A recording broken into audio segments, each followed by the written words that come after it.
Usia 60 tahun itu bukan cuma soal angka di KTP. Ini adalah rangkuman dari perjalanan panjang yang penuh peluh dan air mata.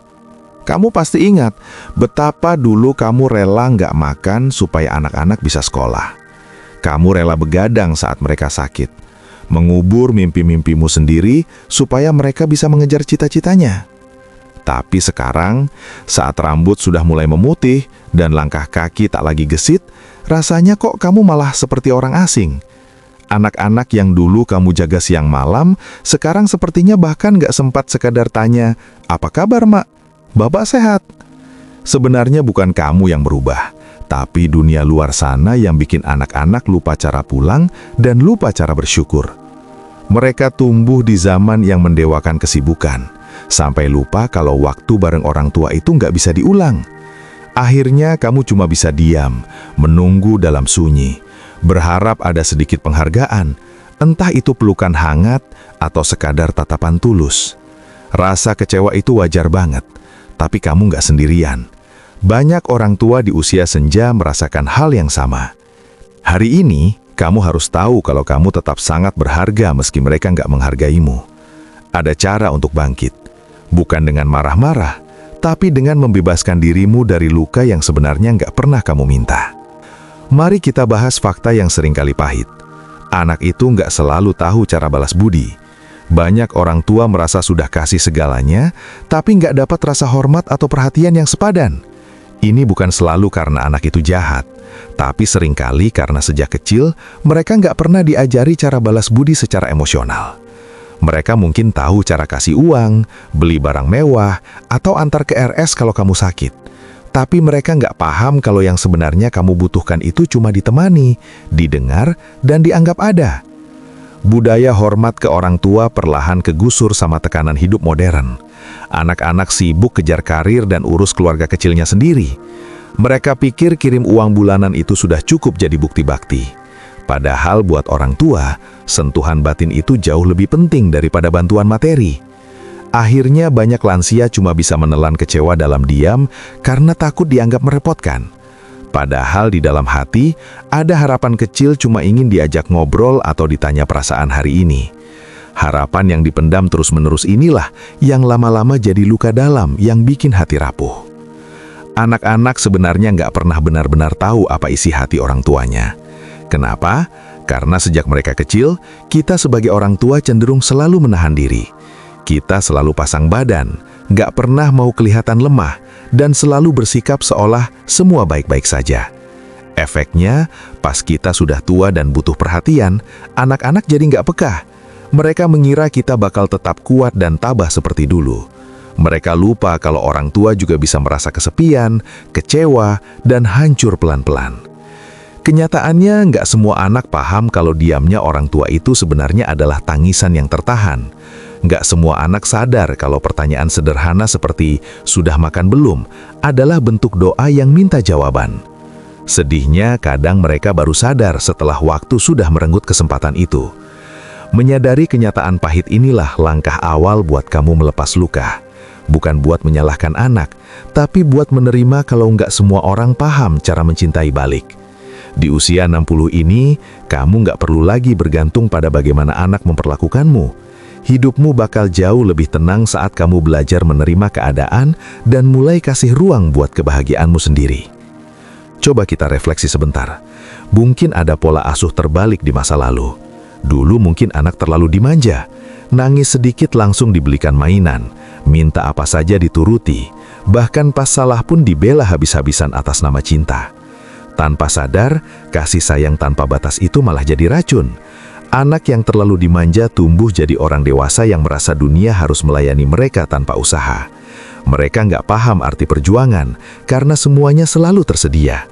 Mereka nggak mengerti makna pengorbanan karena hidupnya nggak pernah merasa kurang.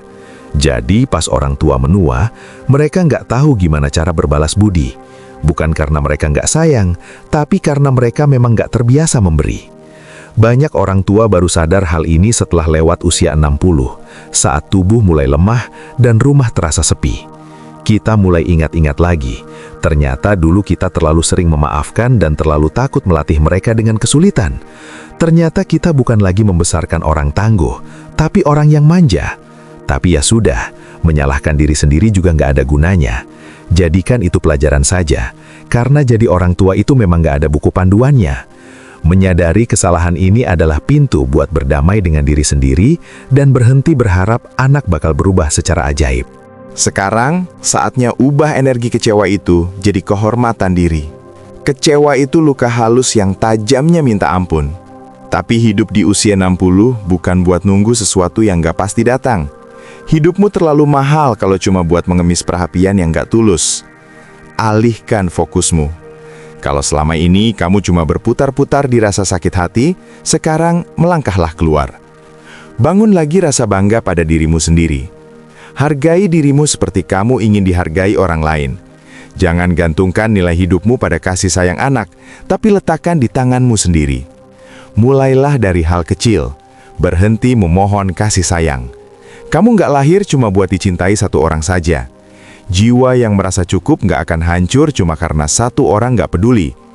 Temukan cinta yang lebih luas, dari teman sesama lansia, dari kegiatan sosial, atau dari hubunganmu dengan Tuhan. Bergabunglah dengan komunitas, di mana kamu bisa ketemu orang-orang yang punya cerita serupa.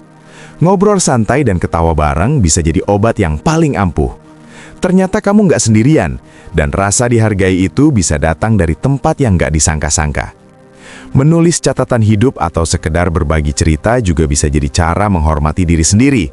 Tuliskan semua perjuanganmu, karena hidup yang sudah kamu lalui itu layak dikenang.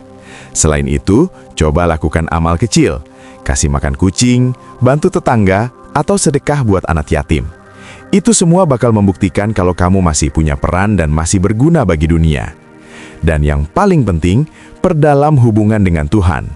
Di dalam doa, kamu bisa curhat sepuasnya tanpa takut dihakimi. Saat kamu sudah damai dengan diri sendiri dan Tuhan, dunia bakal terasa lebih ramah dan luas. Lalu soal harta, ini penting. Jangan wariskan hartamu ke anak yang bahkan gak menghargaimu saat kamu masih hidup. Jangan merasa bersalah kalau ingin menahan warisan karena takut dibilang gak adil. Gak ada yang lebih menyakitkan daripada kasih hasil jerih payah seumur hidup ke orang yang bahkan gak nengok pas kamu sakit atau kesepian. Warisan itu bentuk terakhir dari kepercayaan. Kalau mereka nggak bisa menghargai keberadaanmu sekarang, gak ada jaminan mereka bakal menghargai peninggalanmu nanti. Lebih baik alihkan buat amal jariah yang pahalanya terus mengalir, atau kasih ke cucu yang tulus sayangnya. Gunakan hartamu untuk kenyamananmu sendiri, makan enak, tidur nyenyak, atau jalan-jalan. Kamu berhak hidup layak tanpa harus nunggu dikasih anak.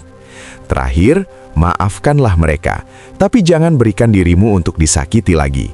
Memaafkan itu bukan berarti kamu harus kembali diperlakukan semena-mena. Maaf itu buat ketenanganmu sendiri, supaya nggak bawa beban dendam. Kamu boleh memaafkan tanpa harus kasih akses penuh lagi ke mereka. Jaga jarak itu perlu demi kesehatan mentalmu. Usia senja bukan waktunya jadi korban lagi. Berhenti membuktikan cinta ke orang yang nggak peduli. Kalau cuma dapat luka, ya sudah, berhenti saja. Itu bukan egois, itu namanya tegas. Kamu tetap orang tua yang luar biasa, terlepas dari apakah mereka mengakui itu atau tidak. Hidupmu di usia 60 ini adalah babak baru untuk mencintai dirimu sendiri. Kalau kamu mulai menghargai dirimu sendiri, kamu bakal bangun pagi dengan senyum karena merasa cukup, bukan karena ada yang menunggu. Kamu nggak gagal, kamu bukan beban, kamu cuma sedang memulai kembali dengan lebih bijak. Jadi, berdirilah dengan tenang dan katakan dalam hati, aku memilih untuk menghargai diriku sendiri, mulai dari sekarang.